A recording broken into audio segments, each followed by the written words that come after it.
नमस्कार.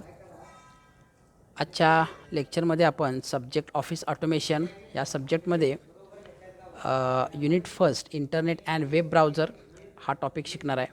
यामधील महत्त्वाचा जो इंट्रोडक्टरी पार्ट आहे that is the definition and history of internet, uses of internet. Internet म्हणजे काय, तर internet it is a connecting computer to other computers anywhere in the world. म्हणजे इंटरनेट एक असं माध्यम आहे की जे एक कम्प्युटर इतर कम्प्युटरला कनेक्ट करतं. It is a highway of information, म्हणजे इथं प्रचंड इन्फॉर्मेशनचा हायवे आहे आणि तिथून आपण इन्फॉर्मेशन ॲक्सेस करू शकतो. काय सिम्पल जॉब असणार आहे, to move the computerised information which is known as data. म्हणजे जनरली आपण जे कम्प्युटरमध्ये सेव्ह करतो हा सगळा डेटा आहे आणि हा डेटा आपण काय करतो, आपल्या आपल्या कम्प्युटर्समध्ये किंवा एका ठिकाणाहून दुसऱ्या ठिकाणी डेटा एक्सचेंज करतो, डेटा पाठवतो. तर internet it is a global network connecting millions of computer. म्हणजे ग्लोबल इन द सेन्स आता वर्ल्ड वाईड पूर्णपणे हे इन्फ्रास्ट्रक्चर असणार आहे, ही फॅसिलिटी असणार आहे की ज्याच्या थ्रू आपण मिलियन्स ऑफ कम्प्युटर कनेक्ट करतो. म्हणजे it is just like a network. हे एक नेटवर्क आहे की ज्या नेटवर्कच्या माध्यमातून आपण अनेक कम्प्युटर्स, अनेक जे काही डिव्हायसेस आहेत ते आपण कनेक्ट करतो, त्याच्यातून डेटा शेअर करतो. The internet is a massive network of network. त्याच्याही पुढे जाऊन ते नेटवर्कचं पण नेटवर्क आहे, लक्षात घ्या. म्हणजे जे नेटवर्क ऑलरेडी समजा एक एक्झाम्पल देतो, आपल्या कॉलेजमध्ये जर समजा एक नेटवर्क असेल की ज्याच्यामध्ये एक 20-25 कम्प्युटर कनेक्टेड असतील, तर ते नेटवर्क मला एका दुसऱ्या कॉलेजच्या नेटवर्कला जर कनेक्टेड करायचं असेल then there will be possible. म्हणजे एक नेटवर्क दुसऱ्या नेटवर्कला कनेक्ट करायचं असेल तर इंटरनेट पॉसिबल आहे. म्हणजे इंटरनेट कॅन वर्क. इंटरनेट काय होतं, इथं तुमचं काम करतं. यासाठी म्हणजे नेटवर्किंग इन्फ्रास्ट्रक्चर आहे. Internet is a very importantly networking infrastructure, नेटवर्कचं इन्फ्रास्ट्रक्चर आहे की ज्याला आपण इंटरनेट म्हणतो. मग बाकीचे जे कम्प्युटर्स आहेत, बाकीचे जे डिव्हायसेस आहेत ते फक्त आपण ह्याला ॲज ए टर्मिनल म्हणून कनेक्ट केलेले आहेत. लक्षात घ्या. आता हे जे नेटवर्क आहे हे ॲक्च्युली हे फ्रेमवर्क आहे. हे काय झालेलं आहे, इन्फ्रास्ट्रक्चर किंवा हे फ्रेमवर्क आहे की ज्याच्यावरून आपण डेटा ॲक्सेस करत राहणार आहे.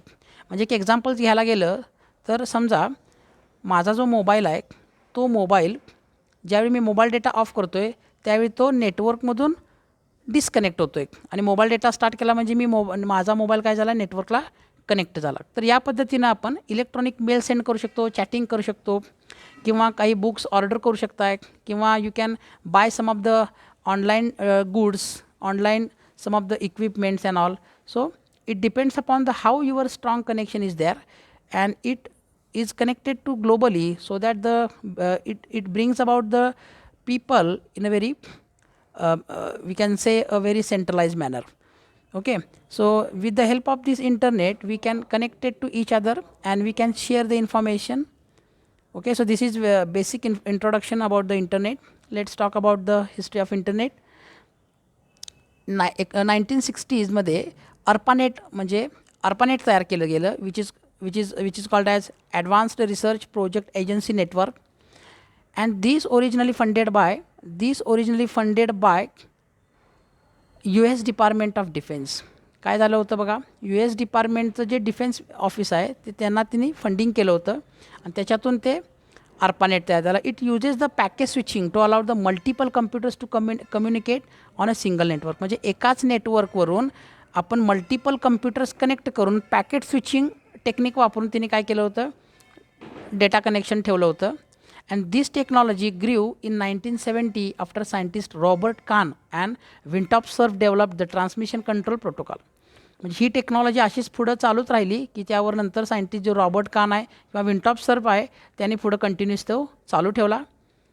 Okay, so most of the in internet protocol, that is TCP/IP protocol is used in internet. It is a communication model that sets standards for how data could be transmitted between the multiple networks. ARPANET adopted TCP/IP. ARPANET नंतर TCP/IP adopt केलं January 1st 1983. So from there research began to assemble the network of network. म्हणजे actually main जी सुरुवात इंटरनेटची आहे ती 1960मध्ये सुरुवात झाली आणि त्याच्यावर TCP/IP हे जे स्टँडर्ड्स आहेत, नेटवर्किंग स्टँडर्ड्स आहेत, that will be employed in 1st of January 1983 in ARPANET. So here the research and the development of the internet gets begun. Then the online world जे आहे आता की जे आपण 90मध्ये जे बघतोय, so computer scientist Tim Berners Lee invented the world wide web. म्हणजे आपण जे आता जे बघतो internet, this is nothing but a world wide web which is called as WWW. Okay, so this is idea or researched by the scientist Tim Berners Lee. Okay, now let's discuss some of the uses of internet. Electronic mail, जवळजवळ 85% जे आता सध्या crowd आहे हा सगळा ईमेलवर सिस्टीमवर काम करतो आहे, किंवा जे सायबर स्पेस आहे ती सगळी इलेक्ट्रॉनिक मेलवर काम करते. त्यापैकी 20 millions email messages cross the internet every week. म्हणजे दर आठवड्याला जवळजवळ 25 मिलियन्स एवढे ईमेल मेसेजेस ट्रान्सफर होतात इंटरनेटवरून. There will be second point, research. रिसर्चसाठी आपल्याकडे इंटरनेट खूप महत्त्वाचं आहे. रिसर्च रिलेटेड जी इन्फॉर्मेशन आहे किंवा त्याच्याशी रिलेटेड जी सप्लिमेंटरी इन्फॉर्मेशन आहे ती आपल्याला जर गेन करायची असेल तर internet is a very effective tool in getting that information. Next, third, downloading files. काही फाईल्स असतील ऑनलाईनच्या, काही वेबसाईटवरचा जो डेटा असेल तर आपण इथं डाउनलोड करू शकतो. Discussing groups. तर डिस्कसिंग ग्रुप्समध्ये आपण काही पब्लिक्स ग्रुप करू शकतो बघा. तर पब्लिक्स ग्रुप्स तयार करून आपण त्याच्यावर जनरल डिस्कशन करू शकतो. आपण काही मीटिंग्स ठेवू शकतो किंवा त्याच्याशी रिलेटेड आपण काही कम्युनिकेशन जे काही चॅनेल्स आहेत तर ते पण आपण क्रिएट करून डिस्कशन कॅरी आऊट करू शकतो. इंटरॅक्टिव्ह गेम्स आहेत. आजकाल जास्त करून ऑनलाईन गेम्स आपण बघतो आहे, अनेक गेम्स आहेत. तर ह्या गेमचा सगळा सर्व्हर तुमचा कुठं कनेक्टेड असतो? ह्या सगळ्या गेमचा सर्व्हर तुमचा ऑनलाईन कनेक्टेड असतो आणि हा सगळा डेटा तुमचा ऑनलाईन सेव्ह होतो. म्हणजे तुमचे जे गेमचं स्टेटस आहे ते देखील ऑनलाईनच्या म्हणजे जे गेमच्या सर्व्हरवर सेव्ह होतं, ज्याच्यातून पण we can carry out some of the interactive games. Education and self improvement, 6 point. आजकाल बघतो आहे आपण सगळं ऑनलाईन एज्युकेशन चालू आहे.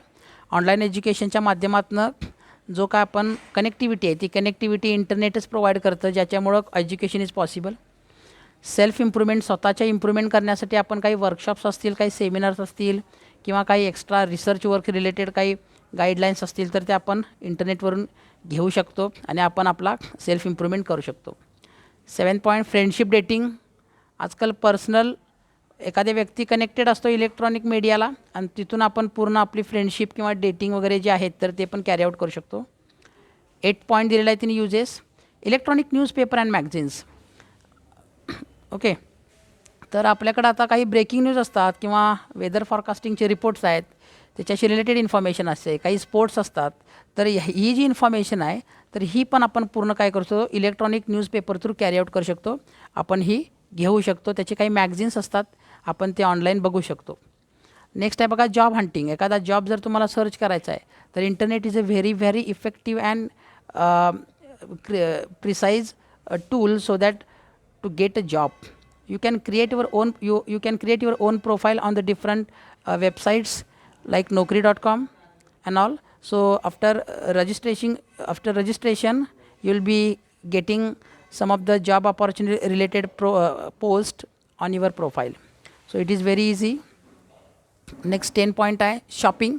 शॉपिंगमध्ये आपण काय करू शकतो, अनेक आपण ऑनलाईन शॉपिंग करू शकतो. ऑनलाईन शॉपिंगचा आता ट्रेंड भरपूर आहे. ॲमेझॉन आहे, स्नॅपडील वगैरे ह्या ज्या वेबसाईट आहेत तिथून आपण शॉपिंग करू शकतो.